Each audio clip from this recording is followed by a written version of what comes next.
We are talking today about the megatrends for 2024 and what is impacting careers. And today we're going to reveal our top 5 megatrends for 2024. And we do this every year. We have a bunch of fun talking about what's coming next in the career space. And this is so important because when we do our work, we get our head down and we start doing our work and we do a great job. We help our clients with their careers. And then we forget to do the things we tell them to do, which is to pick our head up and look around and see what's coming next and what do we need to do differently because of what's coming next in the career sphere. So I love that all of you are here. I appreciate your patience because of course, when you want to talk about technology and the new and the next, your little streaming service sits there and says loading, loading, loading, but we're here and we're going to do it. And we're going to talk about what's coming next in the big world of global changes, and then how does that impact the work that we do in careers. Thank you. Oh goodness, so good to see you all. Thank you for everyone coming and sharing what you see as the trends. And as we go through the trends today, please do share in the chat what you're seeing and how this is impacting your clients. And then get ready for this conversation because we are going to continue having this conversation in November. We have our Career Jam event coming up. And then of course, we've got our white paper that will come out in January as a result of that event in November. And if you haven't gotten the 2023 trends white paper, go and grab that because it is chock full of stuff that is still so relevant today. I was just talking to one of our speakers who's going to talk about AI in recruiting. And she said, "Oh, have you been talking about AI tools for job search?" And I said, "Oh yeah, we started talking about that during Career Jam 2021." And she was taken aback, like, "Oh, that's good." Yes, we are here and we're staying on top of the trends so that you don't have to, and giving you the information that you need and having this conversation so that we can all stay on top of it together. So let's dive in and look at the top trends for 2024 and beyond, and how does this apply for all of you. So always love to do this. And this is no surprise. So we did a poll and about 70 of you responded to the poll of what are the trends that are impacting careers the most. And the first one, really no surprise, was hiring, AI in hiring and job search. As I said, I just got done speaking with Manisha Cannon, who will come in and talk about this from the recruiter's perspective. She's amazing. I'm excited to get to learn from her and for all of you to get to learn from her so that we can best address what's going on in that space and have the knowledge of what really is going on so we can better serve our job seekers. Now, I always love to pull at least one little data point related to these trends. And then when we get into the Career Jam event, I'll do a bigger overview, a deep dive into the research related to these. And I love it if there's research or ideas or questions that you have in each of these spaces that you can share with me. So what are you seeing in terms of AI and job search? Are we seeing more companies using AI in hiring? Are we seeing more job seekers using AI tools in their job search? There's tools that go out and find jobs for you. There's obviously tools that will optimize your resume, ChatGPT, and the host of generative AI tools. All of those tools on both of the hiring side and the job search support side are what we're going to be talking about in this space. Now, this has been going on since at least 2001, just a huge investment in technology for hiring, in technology for job search. And we are going to continue to see that as long as this is a competitive market for both hiring managers as well as job seekers. We're seeing that investment and continue. And of course, we do see that more hiring people are using the AI tools, 65% of them currently using them in their process. And this was early 2023. I'd love to see what it is now. Think that AI is improving the hiring process. Senior HR professionals think it will continue to enhance acquisition and retention. And in fact, Manisha was talking about AI tools in learning and development in one of her recent presentations, not just in sourcing and hiring. So we'll get kind of that full picture. And then 95% of recruiters believe that AI will help applicants with the application process. So I'd love to hear if this is something that you're seeing, if you're seeing your job seekers use these tools in their work, and then what you're seeing from the HR side in terms of HR using AI. Again, we will dive into, yes, this is a trend and we want to know what's going on. And then in the discussion portion of Career Jam, we'll look at the so what. What does this mean for our job seekers? What does this mean for the ways we help them in their job search, in their resume writing, in their LinkedIn profile writing? What do we need to do differently, or perhaps already are doing differently because of these trends? And that's the main focus for this event, is looking not just at the trends, but the what are we going to do about it? And it's a great opportunity to see what's coming in the future and what we already know is happening. All right, so let's look at the next trend here. Working to 100 and beyond is maybe not quite something all of us like to think about. But earlier this year, I did an interview with a doctor from the Cleveland Medical Center about the longevity gains in our lifetime and how much that is going to speed up exponential gains that we'll see in longevity, and that people are wanting to work, although they might define that in different ways, that they're wanting to work longer. And what will that look like for workers and the workplace and the economy? And we've seen countries putting together policies to bring older people back to work because they lack the younger workers. So you see that especially in Asia and Europe, where certain parts of Asia and Europe, where there's a push to re-employ people back into the workforce because of this. And we did see some workers leave, especially during COVID, but then they started to come back. And now I think we're seeing, is this going to continue? Is this trend going to continue? What will work look like for us in those later years of our life? Well, they're not even going to be the later years of our life anymore, but what will that look like as we go through our lifespan? And what does that mean for careers work? When you're talking with someone that may have many more opportunities for careers in their lifetime, that may have to figure out how they want to contribute to the world of work and beyond age 50 or 60 or 70. And it's a very interesting conversation for us to really help people figure out how to manage that in their lifespan, and help companies figure out how to work with this population in a new and innovative ways. When come into the remote work and hybrid work, and some of those topics come into this as well. And what does that look like moving forward? Oh, I love seeing some of you talking about ChatGPT with resumes. Oh, yeah, if they're checking for that. We've seen people talk about that. How much is that actually happening? And using AI faster than other HR functions? Yes, because they have more skin in the game, if you will, right? They've got more business reason to figure out how to do that, perhaps. All right, so our third topic is AI and the future of work. How will AI impact jobs? And we've seen a lot of data on this from a lot of different entities, from McKinsey to the World Economic Forum, and then some work that was done by Gallup and Amazon, I believe, Gallup and Amazon together.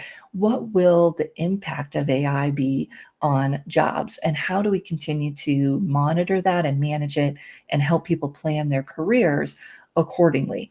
Because it is going to shift, but there are some changes that we can predict and help people plan around as they look at their career advancement and all of the years, as we were just discussing, all of the years that they will be working. So what will happen with AI and the future of work? And you may keep up with this, you may not. It's one of my favorite things to look at when we really look at what's going on in this space, that AI is going to create some shifts. And I can send you, this is actually a LinkedIn carousel that I posted a while ago. I'm not able to really, oh, there we go. The Zoom button works better than the full screen button. Yay. Okay. So this looks at that, yes, there's going to be jobs displaced, but the drivers of those displacements may not be what we expect. We think, oh, technology is eliminating jobs. But when you look at it, so in this graph, the blue is job creation and the purple is job elimination. So blue is job creation and purple is elimination. And when we zoom in on that, what we see, if I can, there we go. When we zoom in on that, what we can see is that the drivers of gains, so more blue than purple, is actually that demographic dividends, adoption of technology, there we go, adoption of technology, broadening of digital access. So those pieces up here, at least in this prediction, are going to create more jobs than they eliminate. Now, does that mean they aren't going to eliminate any jobs? Of course not. And in fact, since they're down here in the middle, they are going to eliminate jobs, but they are going to create more than they will eliminate. And then at the bottom, the forces that'll actually be eliminating more jobs than they create are economic, geopolitical, rising costs of companies, supply chain issues, slow economic growth. So it's very interesting just to see how that changes when you see that difference in how that all comes together. It's not necessarily the technologies that will make those changes. It's the other economic changes that will make those differences. Excellent. All right. And of course, when we are talking about these events, thank you for sharing, Ayana and Cynthia. I love that. So Murray is talking about how AI can improve DEI and retention. Love it. Excellent. Okay, so when we think about these changes, and those were just our first 3 trends, this is part of what we talk about in our Career Jam event, not just what's coming on in these changes, but how does that impact what we're doing in careers.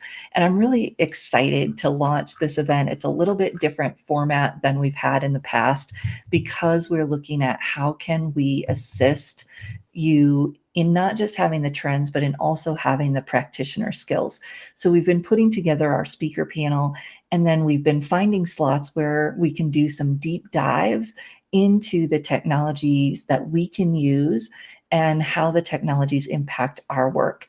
This is kind of backed by popular demand. I've done some sessions on using ChatGPT in job search, using ChatGPT in writing, and I keep getting requests for when will you do this again?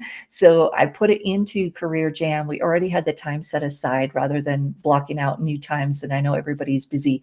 So we've got those times blocked into Career Jam, which we'll be talking about more specifically, how do we use those tools to do this work? How do we use these tools to be better at our work? And I'm really excited about that because, as you all know, I'm a practitioner. I love to make it practical, and I love to be able to show you how you can use these tools, how your job seekers can use these tools and do good work. So check that out. It's coming the first full week of November, starting November 6th.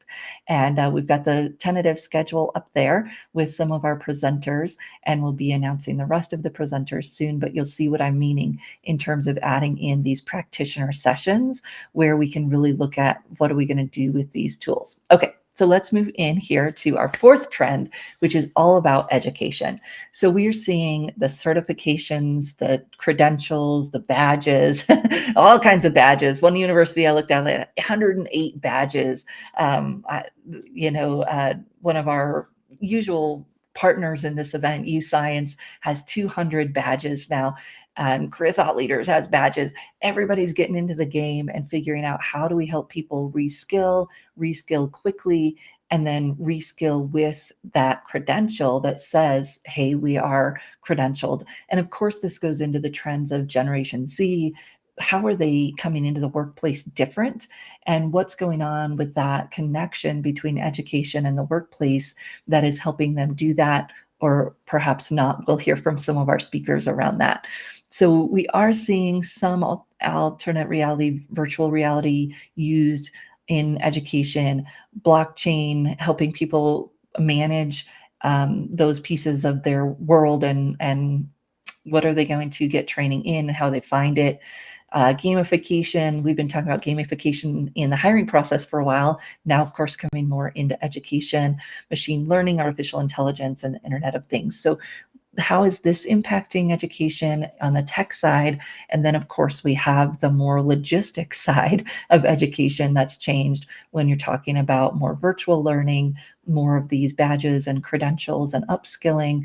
And how does that all add to the transition that's happening, not just in education, but also in the workplace? And we see educational institutions for the first time in ever, laying off staff, closing. I've had a couple of colleagues who got their universities were closed, and so they've been looking to come into the independent space or looking to find new work. And this is a new frontier for us in the education space and higher education, and even in K through 12. But we tend to focus a little bit, our audience, more on the higher education piece. So those are the opportunities that we can connect and think about, how do we help educational institutions do this? And then how do we help our students who are transitioning out of educational institutions, but also those non-traditional learners that now have the opportunity to go back and get these credentials to upskill, or I prefer the term reskill, because it's not that their skills weren't high enough, right? It's just that we've got to reskill and be ready to move on to the next trend. So this is where we get into the economic and work shifts, not just in terms of what will AI replace or eliminate, but just what's going on in jobs that are growing and declining, and how do we help our job seekers really connect this to their future and connect the bigger global economic trends into their career sphere. And a few years ago, it was probably 5 years ago, when we first started talking about some of this global talk, and we had our first global conference in 2018 when we went to Madrid.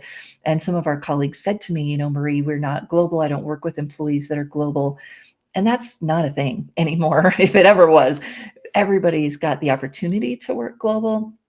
Most companies do have global interactions, and our goal, our skill as career practitioners is required to be able to help people manage a global career. And if we aren't doing that, we're really helping them, we're not helping them connect to all the opportunities, because they are coming globally. And work is going to shift globally because of the demographics and the demographic shift. And how will our career colleagues and our career partners around the globe, as well as our clients around the globe, manage that shift and be ready for the opportunities in whatever way they present themselves?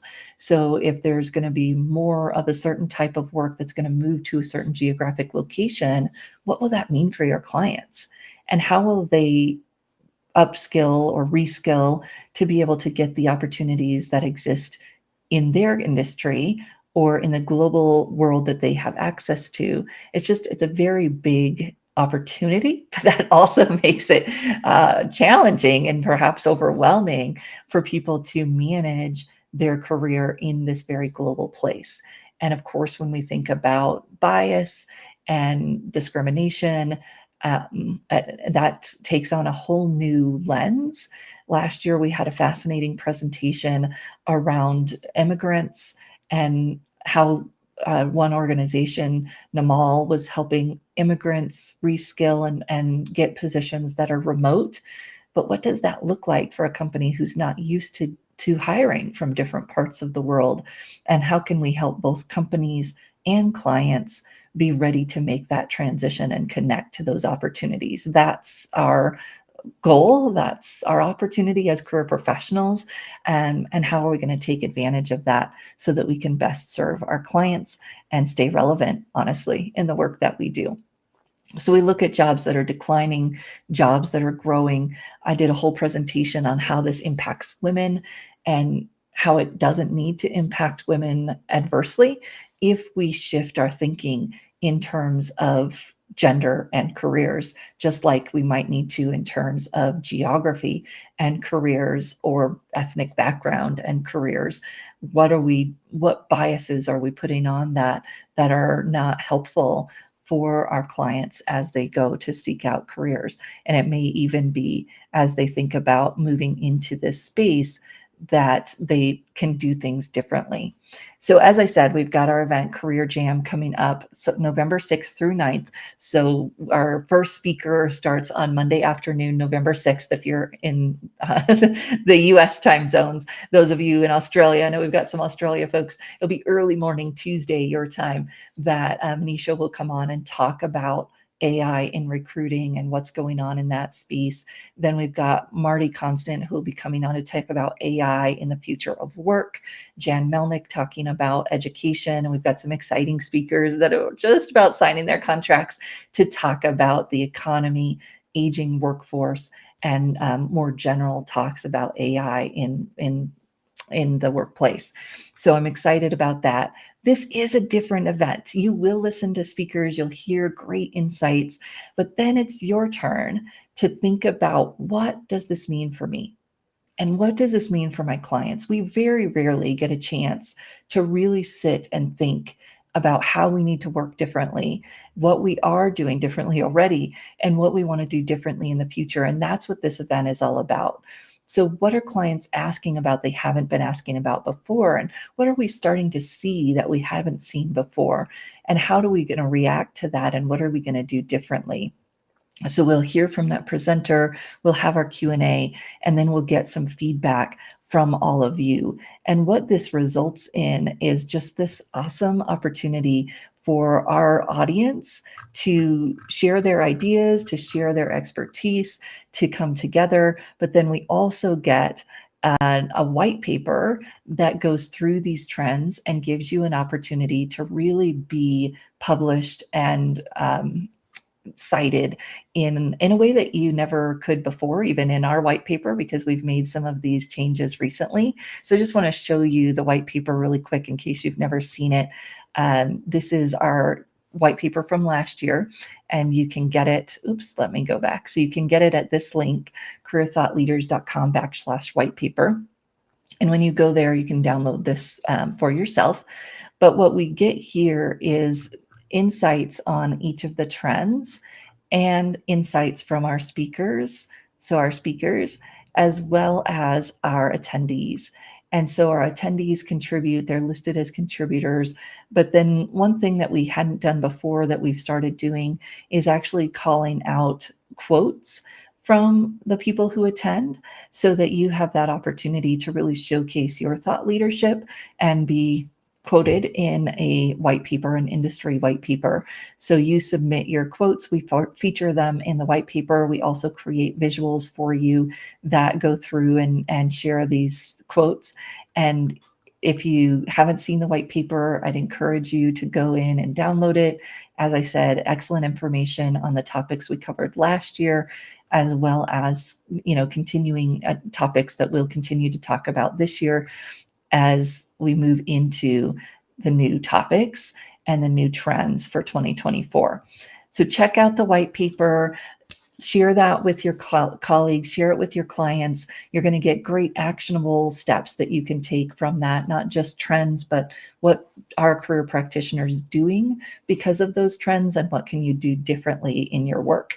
And Career Jam registration is open, so you can go over there and register if you know that you'd like to join us for that conversation. And we will continue talking about the trends for 2024 and beyond. And also keep your calendars open, because we'll also do a white paper release in January when all of this great content gets put together and formulated into the white paper for 2024. Thank you, everyone. Thank you, Ayana. It's glad to see you. Good to see you. And I look forward to hearing how you're getting along with these trends and what you're seeing in the marketplace. Thank you, everyone.